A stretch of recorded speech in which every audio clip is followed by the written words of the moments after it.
પ્રભુ ઈસુ ખ્રિસ્તના નામમાં આપ સર્વને પ્રેમી સલામ। ગઈકાલે લેન્ટના 29મા દિવસે પ્રભુ ઈસુને અનુસરવાનું સાચું મૂલ્ય એ વિશે જોયું હતું। આજે 30મા દિવસે તોફાનમાં પણ વિશ્વાસ રાખો તે સંબંધી માથી 8:23-27 વચનને આધારે જોઈશું। આજે એક એવી ઘટનાને ધ્યાનમાં લઈશું કે શિષ્યો તેમના જીવનમાં ભયાનક તોફાનનો સામનો કરે છે, પણ તે જ હોડીમાં પ્રભુ ઈસુ પોતે હાજર હતા। આ ઘટનાથી આપણને શું શીખવા મળે છે? વિશ્વાસ તો તોફાનને દૂર કરતો નથી, પરંતુ તોફાનની વચ્ચે આપણને મજબૂત રાખે છે। જીવનમાં તોફાન આવવું સ્વાભાવિક છે। પ્રભુ ઈસુ શિષ્યો સાથે હોવા છતાં તોફાન આવ્યું। આ બાબત આપણને શીખવે છે જીવન પ્રભુ ઈસુ સાથે હોય તો પણ મુશ્કેલીઓ આવશે, પરીક્ષાઓ આવશે, દુઃખો આવશે।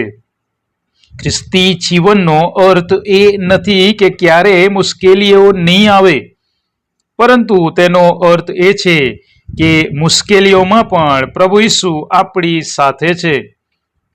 एक बहुत सरस गीत है, ये मत कहो खुदा से कि मेरी मुश्किलें बड़ी है, इन मुश्किलों से कह दो मेरा खुदा बड़ा है। आ छे साचू ख्रिस्ती जीवन।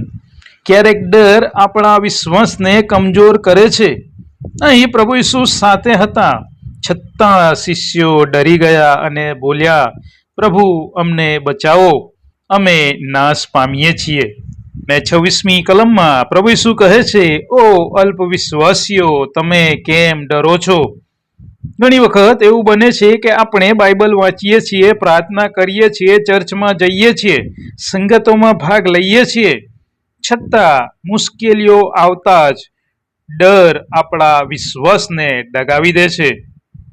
ઈશ્વર ઈચ્છે છે કે આપણે પરિસ્થિતિ પર નહીં પણ પ્રભુ પર નજર રાખીએ।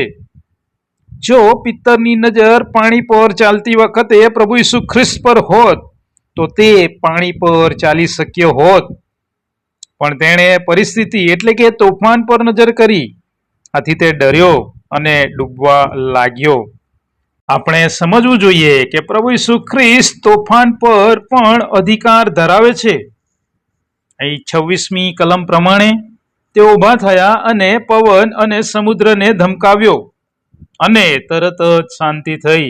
આ શું દર્શાવે છે? પ્રભુ ઈસુ પ્રકૃતિ પર પણ સત્તા ધરાવે છે। તો શું એ ઈસુ આપણા જીવનમાં આવતા તોફાનો પર સત્તા નથી ધરાવતા? જ્યાં ઈસુ બોલે છે ત્યાં શાંતિ આવે છે। શિષ્યો અચરજ પામ્યા, આ માણસ કોણ છે કે પવન અને સમુદ્ર પણ તેની આજ્ઞા માને છે? શિષ્યએ કરેલો પ્રશ્ન આજના સમયમાં પણ ચાલુ જ છે। ઘણા લોકો પૂછે છે, ઈસુ કોણ છે? કોઈ ધાર્મિક નેતા છે કે માત્ર એક શિક્ષક કે ગુરુ છે કે પછી જીવનના સ્વામી અથવા તો પ્રભુ છે? આજે કદાચ તમારા જીવનમાં પણ કોઈ તોફાન હશે, કુટુંબની સમસ્યા, આર્થિક સમસ્યા, માંદગી, મુશ્કેલી કે દુઃખો હશે, ચિંતા અથવા તો ડર હશે। શું છે તમારા જીવનમાં? ગમે તે હોય, યાદ રાખો, જે હોડીમાં પ્રભુ ઈસુ ખ્રિસ્ત પોતે છે તે હોડી ક્યારેય ડૂબતી નથી। આજની પ્રાર્થના, હે પ્રભુ, મારા જીવનમાં જ્યારે પણ તોફાન આવે ત્યારે મને ભયથી નહીં પણ વિશ્વાસથી ભરજો। મને યાદ અપાવો કે તમે મારી સાથે છો।